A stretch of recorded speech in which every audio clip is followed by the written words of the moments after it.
Hey friend, welcome to the Bible Tract Echoes radio broadcast. I'm Mike McCurry, your host. I so appreciate the fact that you've taken of your time to spend it with me right here today and this week. Remember, if you've missed the previous episodes of this broadcast, you can find it on your favorite podcast player, and you can even find the video version of this broadcast. Now, I realize that I may have a voice for radio, but I probably also have a face for radio, as the old joke goes, so you may not want to see my ugly mug, but if you'd be interested to see inside the studio room, we'd encourage you to find us on YouTube and Facebook. You can find the video version of the Bible Tract Echoes radio broadcast. Find your place in 1 Kings chapter number 2. We are going to sprint through, if the Lord allows us, through the last portion of this particular thought of David's last lecture. I told you that I'd share each day of November that this broadcast airs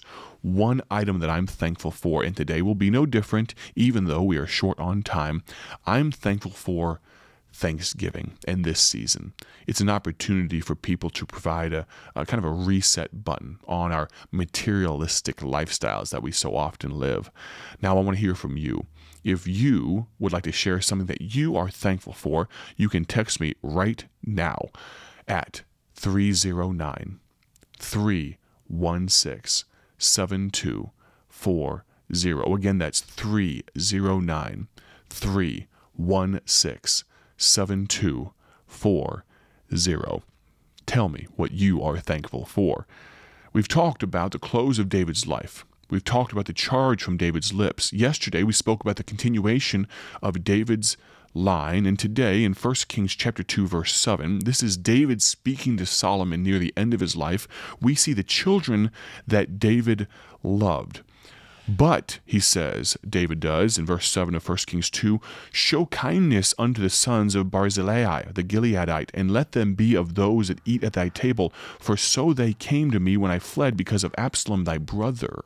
Now pause for just a moment. Remember, I'm kind of brushing over some context here, but David, when he fled from Absalom, his son, who made a grave error with bitterness in his heart towards his father, and he forced his father out and really sought to kill his father, this man named Barzillai, the Gileadite, showed great kindness to David. Now, for those listening right now, if you hear the sounds of pallets being moved around and gospel tracts being put into boxes and things like that, please allow the work to continue in the background as I record this broadcast. I believe the gospel tracts going out the door are still very important. And so if you hear those thunder of some of those things going on in the background, forgive us as we continue in the work of the gospel. But we see here that David wanted Solomon to remember the sons of Barzillai. I'm glad today that there are some men that love me for my forefathers' sake. I think of the pastor I had the opportunity to work for, Pastor Joe Grimaldi in Akron, Ohio. Now, jokingly, I say, his name shuts some doors, but his name opens some doors. Pastor Grimaldi is a dear friend, a dear mentor. Very much, I hope, if I can be considered a Timothy, poor though I may be, he is certainly a Paul to me.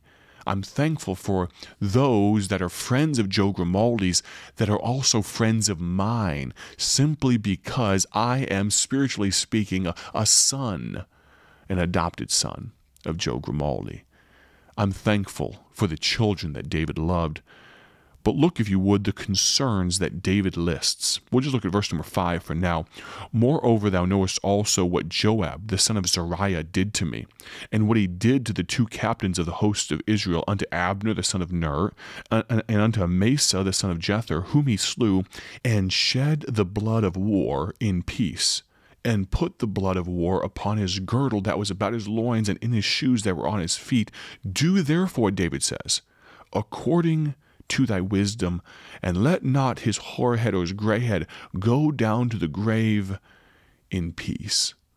Now he warns Solomon of Joab, and he warns Solomon in verse number 8 of a man named Shimei. Both are people that you can make the case that David should have dealt with during his reign. but they have not yet been. These are some giants that Solomon is going to have to face himself. Could I counsel you for just a moment, young men, young women?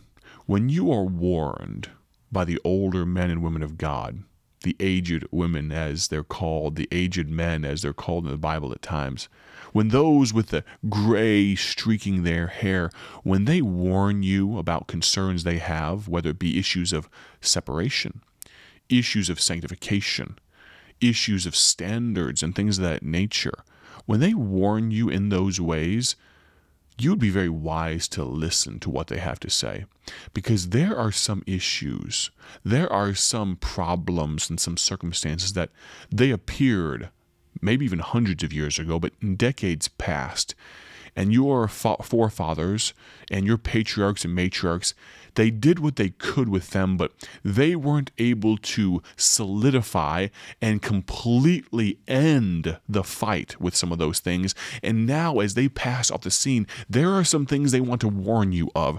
You would be wise to listen, but can I counsel you and encourage you, older men and women, could you be willing to be frank and transparent and honest about your failures?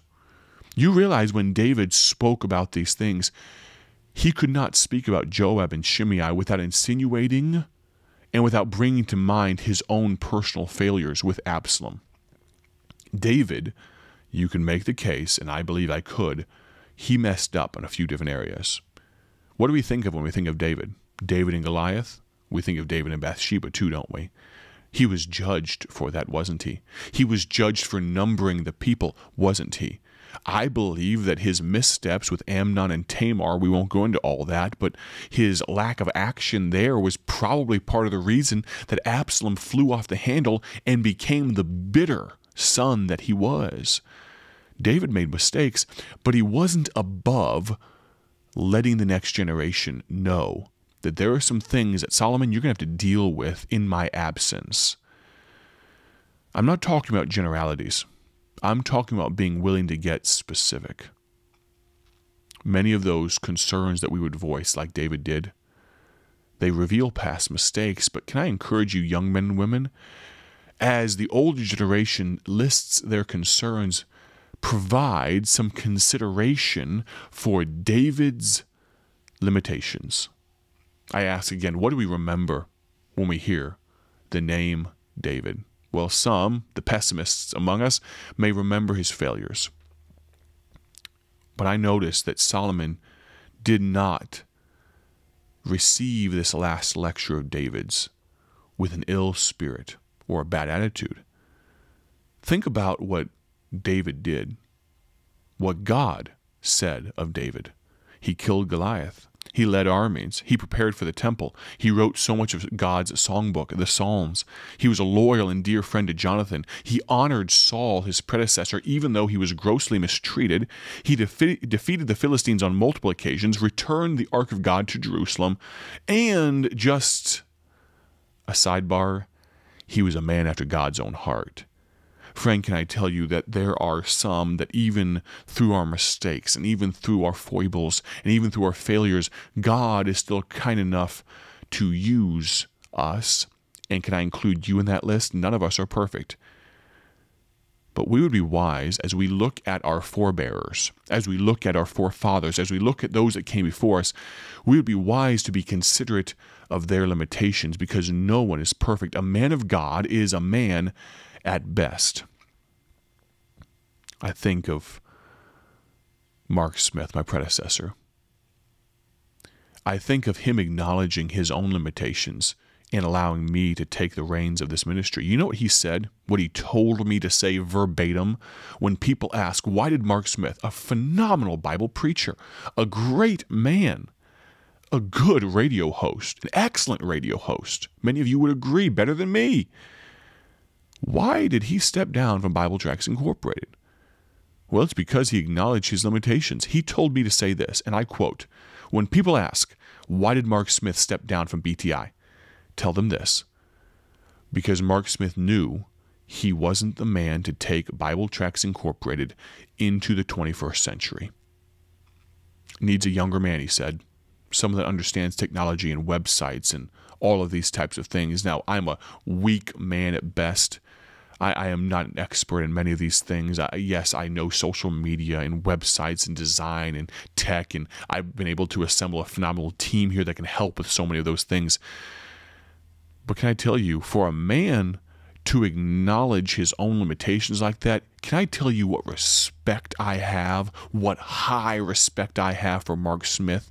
The fact that he'd be willing to slap the baton into my hands, but also after he comes around turn 4 on this racetrack, imagine it, and here I stand in the transition area, he slaps that baton into my hands, and he doesn't just exit the race, Mark Smith doesn't. He stands behind me, still in my lane, cheering me on as I run the last few yards, the last few meters. And he screams, "Go, go, go." That's the Mark Smith I know. It would be wise of me to be considerate for his limitations. We see the conclusion of David's lecture, verses 10 and 11. So David slept with his fathers and was buried in the city of David. And the days that David reigned over Israel were 40 years. Can I tell you, older folks, the next generation isn't going to pick up every lesson you leave. But you would be wise to pick one or two things like David did and leave some clarity. The clarity that David left. You know what he did? To make sure, to solidify that everyone knew that Solomon was next man up, that he was going to be the next king, he crowned Solomon himself. And said, he told the priest, put the crown on him, and announced to everyone, God save the king, this is the king now, even while David was still alive. We even see in 1 Chronicles 29:22, they crowned him twice. I think of what God has left me, what God has given me. I'm so very blessed. Very quickly, if I can turn there, the book of Psalm 71. Psalm 71, I want to read 2 verses before we conclude.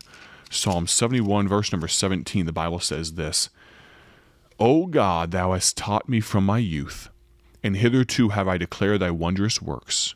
Now also when I am old and gray-headed, O God, forsake me not, until, get this, until I have showed thy strength unto this generation, the next generation, and thy power to every one that is to come. Older men and women, pass on what God's given you. Younger generation, receive it with gladness. This has been a conversation about David's last lecture. Join us again next week on the Bible Tract Echoes radio broadcast. Thank you for listening. Have a great day for His glory. God bless.